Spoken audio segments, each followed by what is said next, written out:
Assalamualaikum warahmatullahi wabarakatuh. Nama saya Muhammad Ali Yakin. Saya akan mempresentasikan tentang HTTP ya, HTTP dalam jaringan. Kelompok saya itu terdiri dari saya sendiri Muhammad Ali Yakin dengan NIM 2019 520036 dan Unsiatun Niswah seperti ini ya NIM-nya, dan juga Adi Kurniawan ya. Jadi tanpa berlama-lama kita langsung saja bahas materinya ya. Jadi pendahuluannya pertama itu pendahuluannya protokol versi awal itu cenderung padat, binir, dan hanya dapat diuraikan dengan logika mesin saja. Tetapi protokol sekarang itu ya, itu menggunakan HTTP namanya, tepatnya Hypertext Transfer Protocol, yang dibuat agar dapat lebih mudah dipahami oleh manusia. Oleh karena itu kita akan membahas HTTP lebih dalam lagi pada TPT kali ini ya. Yang pertama itu URL. URL itu adalah Uniform Resource Locator. Istilah lainnya adalah menyebutkan alamat dari website yang akan kita tuju seperti itu. Jenis-jenisnya itu ada relatif URL ya. Relatif URL itu contohnya seperti ini. Ada URL aktif dan juga ada URL yang tidak aktif seperti itu. Terus ini yang absolute URL ya. Yang kalau absolute URL itu ada domainnya juga kayak gini ya. Jadi itu singkatnya untuk URL. Terus yang selanjutnya yang terdapat pada HTTP itu ada namanya method. Method itu ada dua. Yang pertama itu get dan post ya. Kalau yang pertama itu method get, masih 1 menit ya.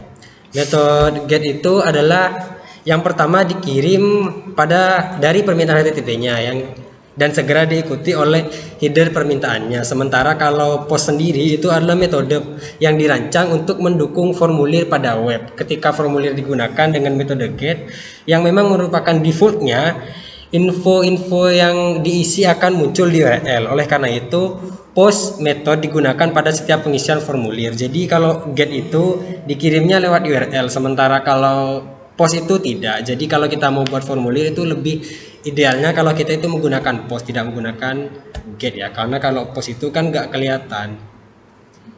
Terus yang akan saya bahas saja itu adalah API ya. API itu adalah Application Programming Interface atau atau fungsi yang dapat menghubungkan aplikasi satu dengan aplikasi lainnya. Jadi API ini adalah memiliki peran penting sebagai perantara antar berbagai aplikasi berbeda, baik dalam satu platform yang sama atau lintas platform seperti itu. Selanjutnya akan dilanjutkan oleh rekan saya yang bernama Unsiatun Niswah. Dipersilahkan. Baik, saya akan melanjutkan pembahasan dari teman saya, yaitu POST dan IP. Hubungan antara POST dan API tidak lain adalah API akan berjalan setelah formulir HTTP POST terpenuhi. Ada banyak API yang terkait dengan POST. Yang paling sering digunakan adalah fungsi redirects-nya, di mana bisa berpindah-pindah halaman sesaat setelah menyelesaikan formulir POST. Compression. Dokumen yang dikirim melalui HTTP sudah cukup banyak dikompres, termasuk gambar dan format file seperti PDF. Jadi pada saat sebuah dokumen dikirim, di situ terjadilah yang namanya kompresi yang ditunjukkan agar gambar tidak menjadi oversize. HTTP caching. Cache web mengurangi latensi dan lalu lintas jaringan hingga mengurangi waktu yang dibutuhkan untuk menampilkan presentasi sumber daya. Dengan memanfaatkan cache HTTP, situs web menjadi lebih responsif dan lebih baik lagi.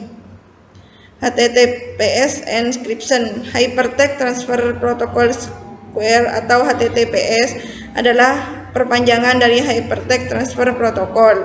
Protokol komunikasi dienkripsi menggunakan Transport Layer Security TLS atau Secure Socket Layer atau SSL.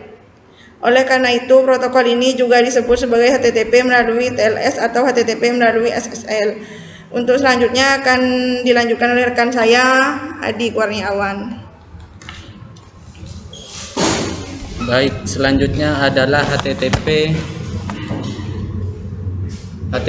Authentication. HTTP ini menyediakan kerangka umum untuk kontrol akses dan autentikasi. Halaman ini adalah pengenalan framework HTTP untuk autentikasi dan menunjukkan cara membatasi akses ke server Anda menggunakan skema HTTP basic. Selanjutnya HTTP Session hijacking. Pembajakan sesi adalah serangan di mana sesi pengguna diambil alih oleh penyerang. Sesi dimulai saat Anda login ke suatu layanan, misalkan aplikasi perbankan Anda, dan berakhir saat Anda logout. Serangan tersebut mengandalkan pengetahuan penyerang tentang coki sesi Anda, sehingga disebut juga pembajakan coki atau pembajakan sesi coki. Sekian, saya kembalikan kepada teman saya yaitu Ahmad Ainul Yakin. Jadi seperti itu ya materi yang ada pada HTTP kali ini. Memang materinya hanya seperti itu hanya singkat-singkatnya saja. Lebih jelasnya lagi bisa langsung baca di modulnya ya. Kurang lebihnya mohon maaf apabila terjadi kesalahan. Terima kasih. Oh ya, apabila mungkin ada yang ingin ditanyakan bisa langsung ditanyakan di kolom komentar ya, soalnya ini kan mau diupload di YouTube, atau mungkin bisa langsung chat personal ke saya dan teman saya mungkin ya. Mungkin segitu saja, kurang lebihnya mohon maaf apabila terjadi kesalahan, mungkin kita kurang lancar. Assalamualaikum warahmatullahi wabarakatuh ya.